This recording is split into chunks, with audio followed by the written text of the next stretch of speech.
आशा करता हूं आप सब बहुत अच्छे होंगे। मेरा नाम है सिद्धांत अग्निहोत्री। स्टडी ग्लोस पे आपका बहुत बहुत स्वागत है। दोस्तों, आज हम बात करेंगे बहुत ही इंपॉर्टेंट लेक्चर, बहुत ही इंपॉर्टेंट टॉपिक की। इंडियन एक्सप्रेस की एक खबर है। तो देखिए, अब पाकिस्तान में नई सरकार आ गई है और यहां पे पाकिस्तान लो रिस्क लो की इंगेजमेंट भारत के साथ कर रहा है, जो कि पाकिस्तान की मजबूरी है और पाकिस्तान के लिए अच्छा भी है और भारत के लिए भी अच्छा है। जैसे चाणक्य ने बोला था कि आपके रिश्तेदारों से रिश्तेदारों से संबंध अच्छे हो ना हो, बट पड़ोसियों से संबंध अच्छे होने चाहिए, क्योंकि काम होने पर वही आते हैं। तो पड़ोसियों से याद आया कि कई बार हमारी बात पड़ोसी नहीं सुनते हैं, ना हमारे रिश्तेदार सुनते हैं, आपकी आवाज ही नहीं होती है। कई बार आप ना नहीं कह पाते, कई बार आप मैनिपुलेट नहीं कर पाते पॉजिटिव तरीके से। तो अगर अब ये सारी चीजें आपको करनी है तो 300 रुपए का शानदार हमारा सुपर एक्सप्रेशन का कोड, जो कि साइकोलॉजिस्ट डॉक्टर मयूरिका दास आपको बताएंगी। तो बेसिकली यहां पे दो चीजें हमको समझनी है, ठीक है ना।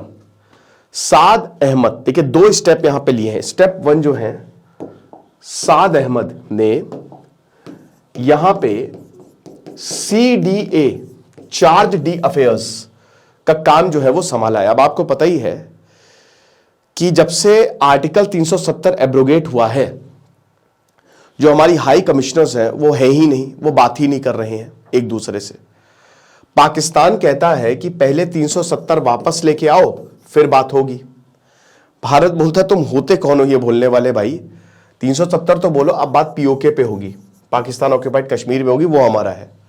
दूसरा पॉइंट ये है कि भाई एक तरफ आतंकवाद और एक तरफ टॉक्स, TT, ये टेरर एंड टॉक्स, ये साथ साथ नहीं, ईना चौलबे, तो ये नहीं चलने वाला है। तो पहले आतंकवाद खत्म करो, फिर बात करेंगे। तो ये पिछले 3 साल से चल रहा है। हालांकि CDA जो है वो एक इंपॉर्टेंट पोजीशन होती है, अभी भारत में नहीं था, लेकिन अब फिर से साद अहमद इस पोजीशन को लेंगे और मोस्ट प्रोबेबली बातचीत जो है वो शुरू होगी। दूसरा, जो पाकिस्तान का नेशनल डे सेलिब्रेशन है, आपको बता दो कि 26 फरवरी से 26 फरवरी से ये रिस्पॉन्सिबिलिटी जो है CDA की, वो यहां पे साद अहमद ने संभाल ली है। दूसरा, जो पाकिस्तान का नेशनल डे है, जो कि 23 मार्च को पड़ता है, जो लाहौर रेजोल्यूशन, आपको पता है ना कि देखिए मैं आपको थोड़ा सा एक इतिहास बता देता हूं कि मोहम्मद अली जिन्ना बोले थे, बंबई में पैदा हुए, कि मैं आखिरी दम तक, मेरा जन्म यहीं पे हुआ है, मृत्यु भी यहीं पे होगी, मेरी सांस जो है वो भारत के लिए धड़कती है। बट ऐसा हुआ नहीं। मोहम्मद अली जिन्ना होने लगे साइड में। कांग्रेस जो है, कांग्रेस पहले ज्वाइन की, कांग्रेस को ताकत मिलने लगी, मोहम्मद अली जिन्ना एकदम साइड में हो गए। लेकिन जब साइमन कमीशन आया, उसके बाद मोहम्मद अली जिन्ना पिक्चर में आए। उसके बाद आवाज उठाना शुरू हो गया। मोहम्मद अली जिन्ना को पाकिस्तान से कोई लेना देना था ही नहीं, वो टोटली इंग्लिशमैन थे। तो पहले तो सेक्युलर, लेकिन बाद में हाईली कम्युनल बंदे हो गए वो। और 1933 में पाकिस्तान, ठीक है, चौधरी रहमत अली खान बोला पाकिस्तान देश बनेगा, एक अलग ही, अभी तक तो सेपरेट इलेक्टोरेट, मुस्लिमों के राइट्स की बात हो रही थी, अब बोला पाकिस्तान बनाओ। और 23 मार्च 1940 को लाहौर रेजोल्यूशन पास हुआ है, जब बोला कि पाकिस्तान बनेगा, अब एक अलग ही देश हमको चाहिए, ठीक है, हाईली कम्युनल लाइंस पे।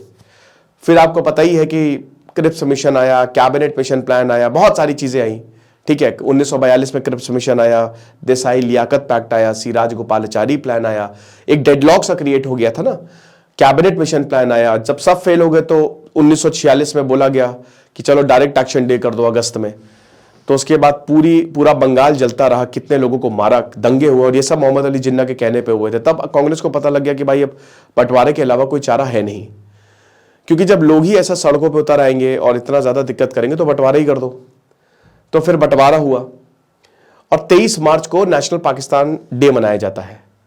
लेकिन इस बार ये 28 मार्च को बनाया जा रहा है। पिछली बार ये 2016 बालाकोट से पहले जो है वो बनाया गया था, उसके बाद फिर ये मनाया नहीं गया है। तो बहुत पहले इसकी बातें जो है वो हुई थी, उसमें भी इस बार ये 28 मार्च को भारत में, मतलब दिल्ली में मनाया जाएगा, ये ऐसा बोला जा रहा है। तो अब ये दो चीजें क्या है, ये दो चीजें ये हैं कि संबंध जो है पाकिस्तान अच्छे करना चाह रहा है। कमर जावेद बाजवा चाहते थे कि मोदी आए, नरेंद्र मोदी आए, क्योंकि 2021 में ये आने के बाद चल रही थी, बट ऐसा हुआ नहीं, क्योंकि कहीं ना कहीं इमरान खान इसके अगेंस्ट थे, तो ये कॉन्फ्लिक्ट हुआ है। अब देखिए पाकिस्तान में नई सरकार है, शहबाज शरीफ जो है, और ये लंबी सरकार, कम से कम मुझे ऐसा लगता है कि ये शायद अपने 5 साल पूरे कर ले। इमरान खान का कोई अता पता नहीं, इमरान खान परेशान करते रहेंगे, लेकिन अगर स्टेबिलिटी दे दी यहां पे शहबाज शरीफ ने तो बाजी उनकी है। और सबसे बड़ी बात, आर्मी नहीं चाहेगी। आर्मी देखिए कुछ नहीं कर सकती, आर्मी के हाथ बंधे हुए हैं। अगर पाकिस्तान के हालात ठीक होते तो आर्मी तख्ता पलट अभी तक कर चुकी होती। पाकिस्तान के हालात इतने खराब हैं कि अगर आर्मी तख्ता पलट करेगी तो उसको पैसे नहीं मिलने वाले अमेरिका से, IMF से, तो इसीलिए उसके पास कोई चॉइस नहीं है। उसने बैक किया है सिविलियन गवर्नमेंट को। दोनों मिलके, पाकिस्तान पीपल्स पार्टी, पाकिस्तान मुस्लिम लीग, इतना हो हल्ला हुआ, इलेक्शन रिग्ड, ये वो फलाना धमाका, कुछ नहीं, सरकार बन रही है।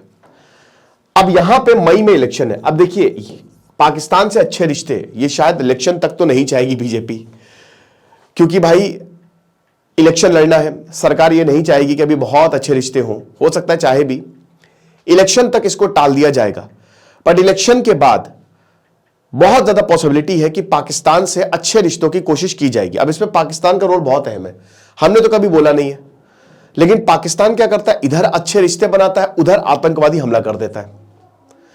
अगर भारत सरकार इसमें कामयाब हो जाती है, बीजेपी इसमें कामयाब हो जाती है, तो उनके लिए बहुत बड़ा एक, आप ये समझ लीजिए कि ये काफी सही रहेगा, क्योंकि फिर आतंकवादी में कमी आएगी, चीजें और ज्यादा बेटर होंगी।